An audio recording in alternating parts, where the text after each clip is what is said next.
हम स्टार्ट करेंगे तो हम कंजेनिटल नॉर्मली से स्टार्ट करेंगे। गायनी का डिपार्टमेंट हमारे साथ मौजूद है, तो प्रीनेटल काउंसलिंग से स्टार्ट करेंगे। जब जो ऑफ स्कैन होता है उसमें प्रीनेटली हम डायग्नोस कर लेते हैं कि बच्चे को ये डिजीज़ है, तो उससे ही हमारा काम शुरू हो जाता है पीडियाट्रिक सर्जन का। We offer prenatal counselling for mothers, और उसके साथ हम पोस्ट नेटल मैनेजमेंट भी साथ में प्रोवाइड करेंगे। जब बेबी डिलीवर होता है और वो प्रेजेंट करता है हमारे पास गैस्ट्रोशाइसिस के साथ, ओम्फेलोसील के साथ या डिफरेंट अम्बिलिकल पैथोलॉजीज के साथ प्रेजेंट करता है, तो हमें उन सबको वहीं पे ही मैनेज करना है, जो कि इनिशियल मैनेजमेंट हो सकता है एट आवर ब्रांच। ठीक है, तो उसके बाद अगर हम इलेक्टिवली बात करें तो हम सर्कमसीजन, हर्नियाज जो कि इंग्वाइनल हर्नियाज हैं, अम्बिलिकल हर्नियाज हैं, हाइड्रोसील को डील करेंगे। ठीक है, इसके अलावा अनडिसेंडेड टेस्टिस एक प्रॉब्लम होता है, बच्चों में टेस्टिस नीचे नहीं आते हैं।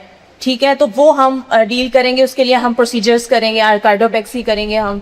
ठीक है, इसके अलावा बच्चों में पीआर बीट के इश्यूज होते हैं, जिसमें रेक्टल पॉलिप होता है यूजुअली, तो पॉलिपेक्टमीज, ठीक है, रेक्टल पॉलिपेक्टमी हम उनको ऑफर करेंगे। इसी तरह हाइपोस्पीडियाज है, जो कि वो भी कंजेनिटल डिफेक्ट है, उसमें जो है पेशाब की जगह नॉर्मल जगह पे नहीं होती है। ठीक है, वो भी हम ऑफर करेंगे, उनके लिए हम यूरेथ्रोप्लास्टीज करेंगे। ठीक है, तो और इसके अलावा अगर हम थोड़ी सी बात करें बच्चों के डिफरेंट और प्रॉब्लम्स हैं कंजेनिटल, जैसा कि क्लब फीट है जो वेरी कॉमन है बच्चों में, पाँव टेढ़े होना। ठीक है, उसकी हम प्लास्टर ऑफ पेरिस के थ्रू पीओपीज लगाएंगे, उनको मैनेज करेंगे इनिशियली, तो वो हम कर सकते हैं। ठीक है, इसी तरह के सारे प्रॉब्लम्स हैं जो हम यहाँ डील करेंगे। अपेंडेक्टमीज है बच्चों की।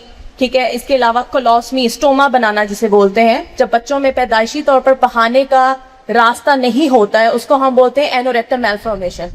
ठीक है, वो नहीं होता है तो हमें पैदाइशी रास्ता अभी क्योंकि वर्कअप करना होता है, तो हमें उसको फौरन से हम उसको प्रोसीड नहीं करते हैं, हमें उसके लिए कोलोस्टमी यानी स्टोमा बनाना पड़ता है। बच्चों के पेट में जो है वो रास्ता बनाना पड़ता है, तो वो इस तरह के केसेस भी हम इमरजेंसी के तौर पे डील कर सकते हैं, जिसमें हम स्टोमा बनाएंगे, कोई कोलोस्टमी या आइलियोस्मी व्हाटएवर।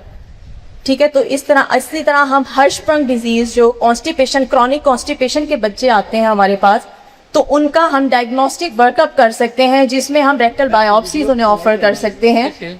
ठीक है, तो इस तरह के सारे बेसिक प्रोसीजर्स मैं YCDO एग्जीक्यूटिव 2 ब्रांच में रहते हुए जो बेसिक फैसिलिटीज मुझे प्रोवाइड की जाएंगी, पीडियाट्रिक एनेस्थीसिया, पीडियाट्रिक इंस्ट्रूमेंटेशन सारी, और उसके साथ में इंशाल्लाह इस शोबे को लेके चलना चाहती हूँ, और अपना जो है वो पेशेंट को बेनिफिट जितना, जैसा कि हमारा है कि हमने ह्यूमैनिटी को सर्व करना है, तो मैं चाहती हूँ कि मेरे पास आप पेशेंट्स भेजें इस तरह के, क्योंकि मैं इस चीज़ के लिए क्वालिफाइड हूँ। मैंने अपनी ट्रेनिंग को कंप्लीट करके अपना एग्ज़ाम FCPS पार्ट 2 कंप्लीट करके क्लियर करके पास किया है, और मैं इस चीज़ के लिए क्वालिफाइड हूँ। Thank you so much.